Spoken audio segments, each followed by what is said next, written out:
is what I do now on stage. So I think that's kind of how I kept my parents' attention. And it was like the skill that I developed that they didn't even know they were, the tools they were giving me. Yeah.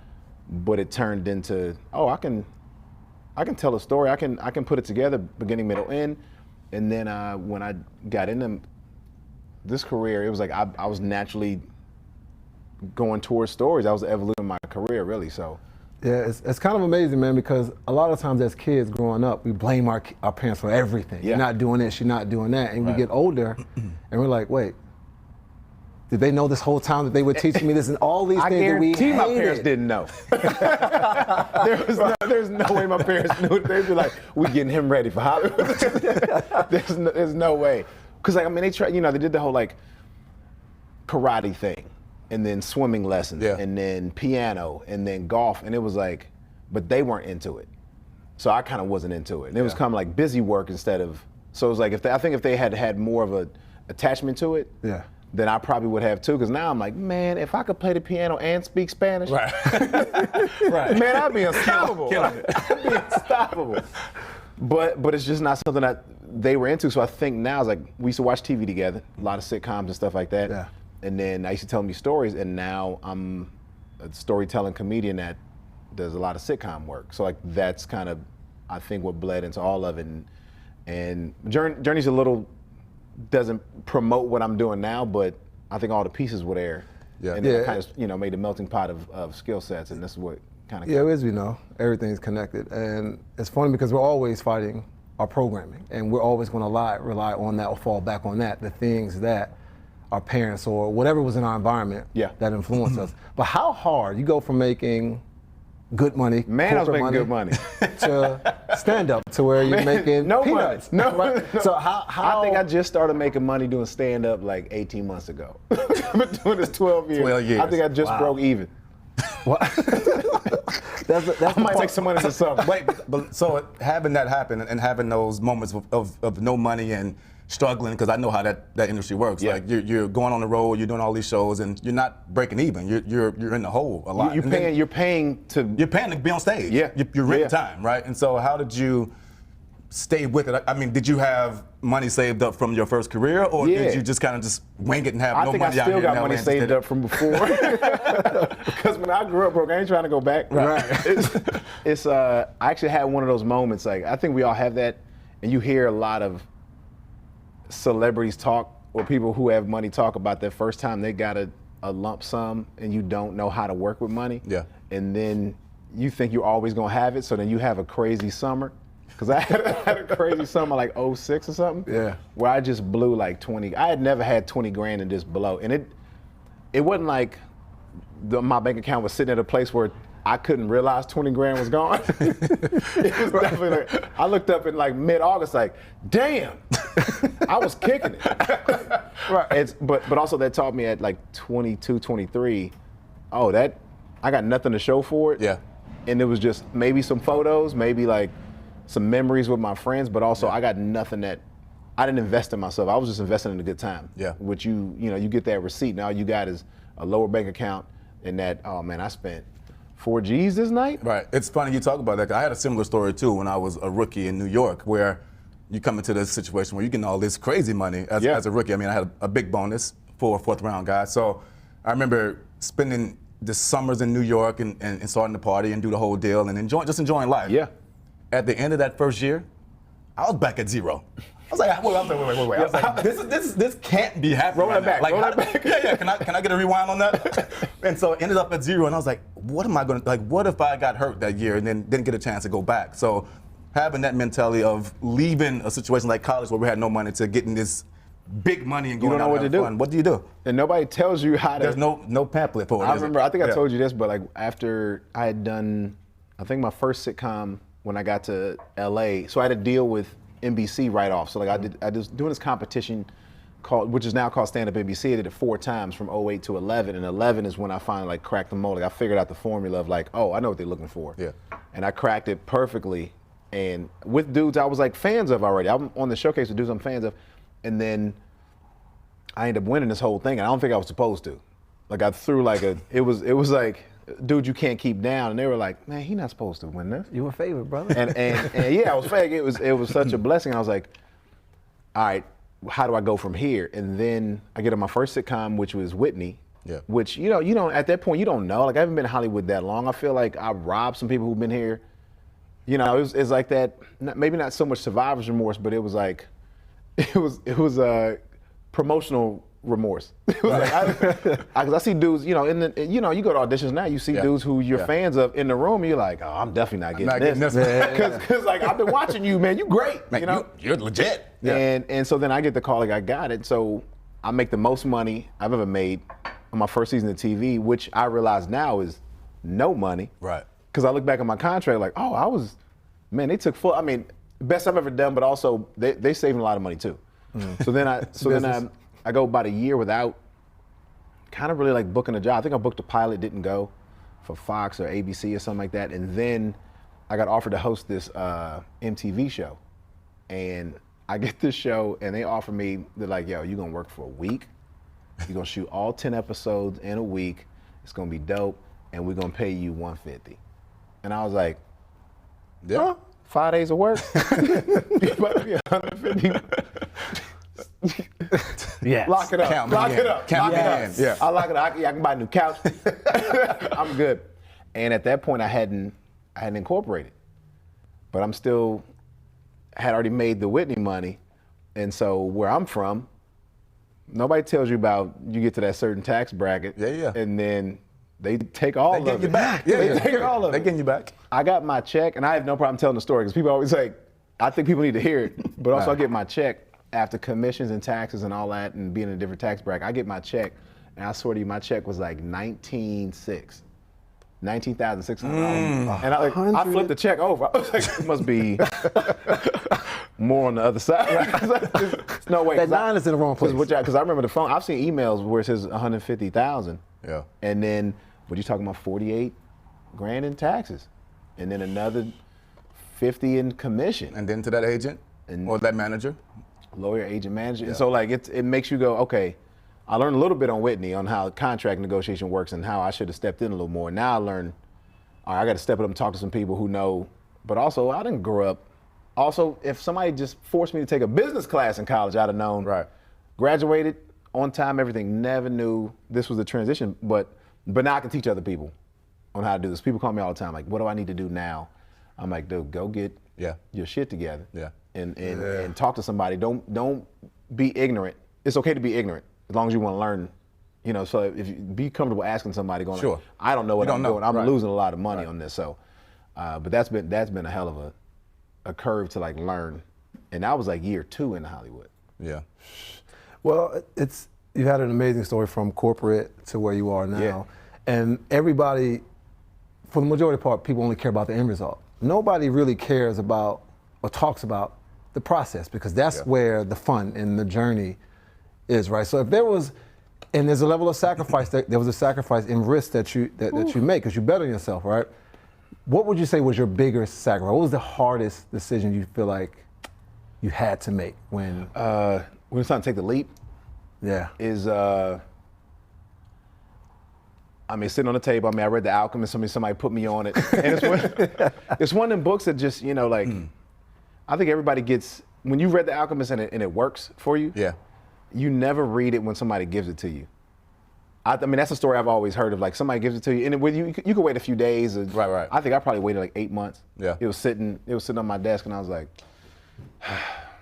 You got to be ready for it. you gotta be ready. Yeah. Because otherwise, it's just a book, and it's like, oh, that's a cool story. Yeah. And then you got to be able to be wondering what's happening with you and like mentally, like how are you feeling, and you got to want more. And then if you pick The Alchemist up at the right time, it makes you go, Oh, yeah. man, Absolutely. all right, I got to do this right now. Yeah. If I'm not gonna do it now, and so like, there was like some layoffs coming at the job. I was breaking up with this chick, and everything seemed to go. If you're gonna move, man, you better move now. And I was like, I don't have the money I was making because I was getting laid off, which I wanted to lay off. Yeah. And then a friend of mine called me, goes, hey, me and my husband are moving back to St. Louis. We got like 5 months left on the mortgage if you want to just house sit for us so you don't have any rent or anything. Those Fully furnished. divine moments. And it was like, Yeah. oh, I can figure my life out. Right. I got a fully furnished house, like not too far from where I'm living now in Dallas. I can just do stand up for a little bit to see if I can make money, like locally in Dallas and Texas, period. And then this girl is out the way. she moved. I got the call that my job was finally going away, and then I was driving her back to Florida. We were breaking up, and I was like, I'm gonna drive you back. I'll fly back. Got the call. I was like, oh, everything cleared out. And then my coworker Jessica called me. Her and Marcus moving back to St. Louis. I got a house. I got no girl to feed. But I also got no health insurance now. So it's like, what do you do right now? And it was either move to LA or move to Austin. And probably maybe like 4 or 5 comedians out of Dallas were like, we're moving to LA now. And I was like, all right, man, in my 20s, let's do it. Yeah. Let's leap. Let's leap. I got enough skills now to find something. I got jobs that were offered to me, like doing what I was doing, working in the beverage industry here. Yeah. Like, don't interview. You can do the job if you want it. And I was like, man, that's gonna put me back in doing something for somebody else instead of doing it for me. Mm-hmm. I'm about to be on your clock again. Yeah. And luckily I did have some money saved up, so I never really had to work when I got here. Right. I just had to luckily I booked a couple commercials, so I was like, okay, it's something coming in. I'm still getting that unemployment.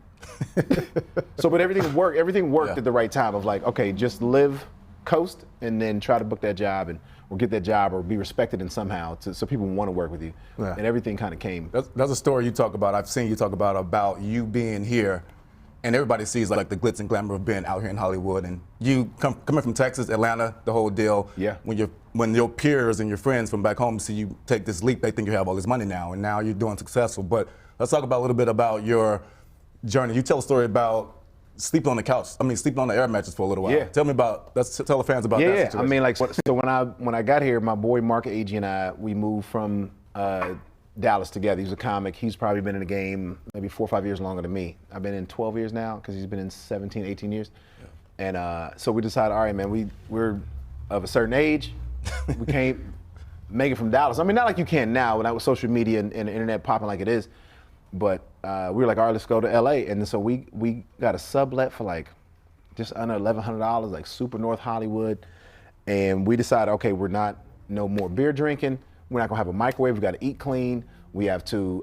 We're not gonna buy furniture. So, because if we live too comfortable in here, we're going to be comfortable in this house. We got to make it to where we want to leave every day. Right. And so he slept on just like the hardest twin mattress on the floor, and then I just bought like a full size air mattress with like it was the nicest. It was luxury though. It was luxurious. It ain't. I know. No air mattress is an every night air mattress, but if you're gonna do one every night, this the one you do. Right. There was a self-pumping air mattress. If it get a little low, you just pumps itself back up. Right. And it was like that for about a year, and then I went through probably 2-3 air mattresses. Hard to have company on that. It's hard to be on. I was on Whitney. I was on NBC every Thursday night, sleeping on the air mattress. People didn't know that. Like, I was like leaving my apartment early because I wouldn't let them drop off scripts. Because my neighborhood, can't nobody be on TV in this building. We getting robbed. Somebody sees a script and they know my name and they go like, oh shit, he live here? Right.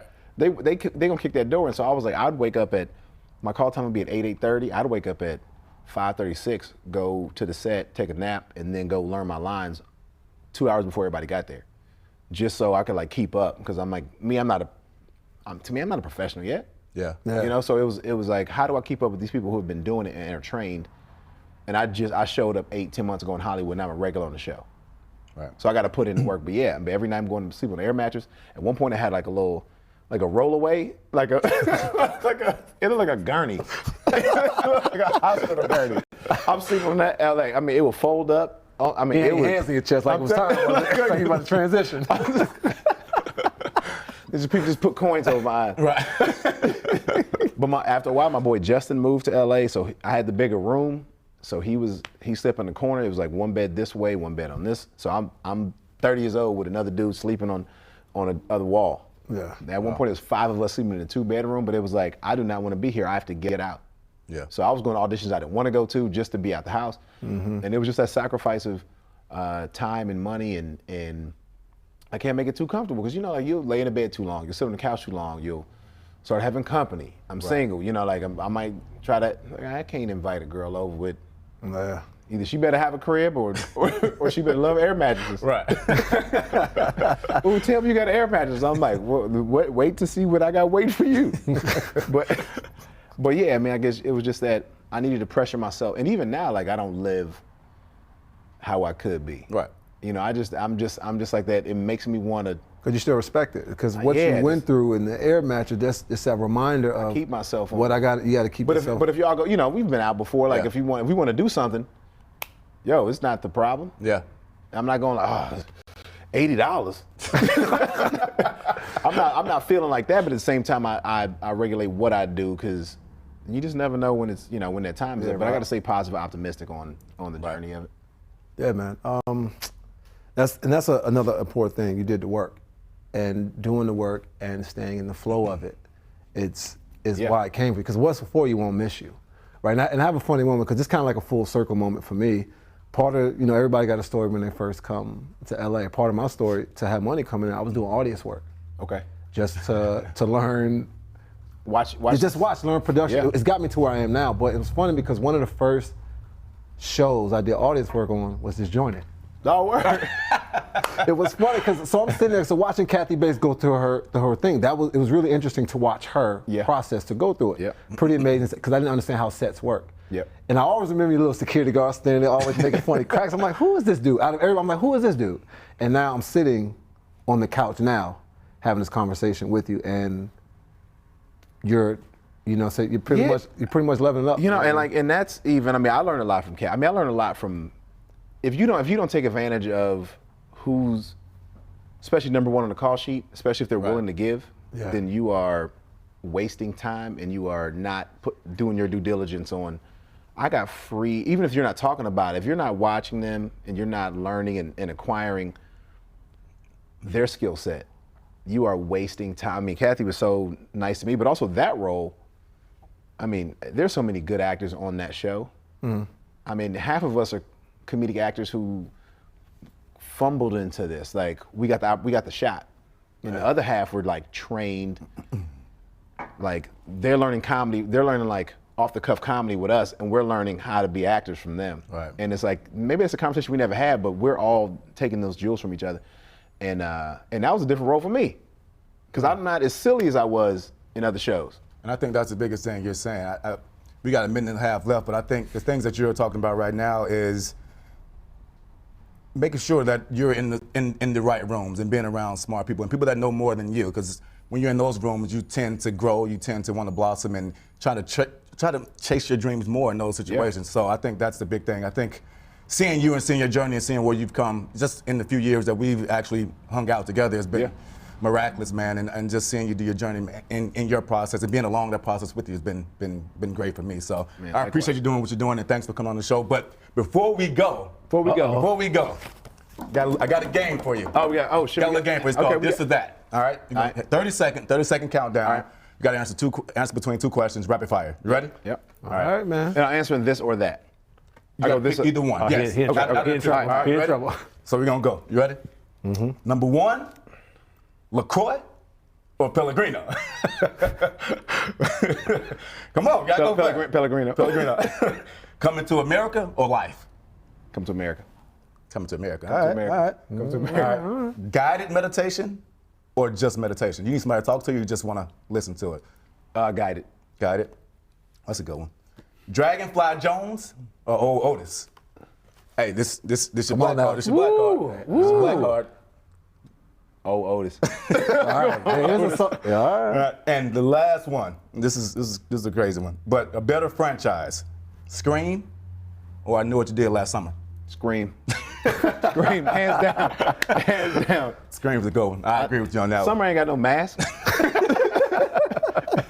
You gotta get you a mask for me to respect that. So I guess you did all right.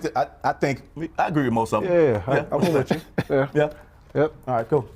But so guys, you can binge watch all the episodes at TacklinLifeTV.com and on the Ever Talk app on Apple TV and Roku. So thank you guys for listening in.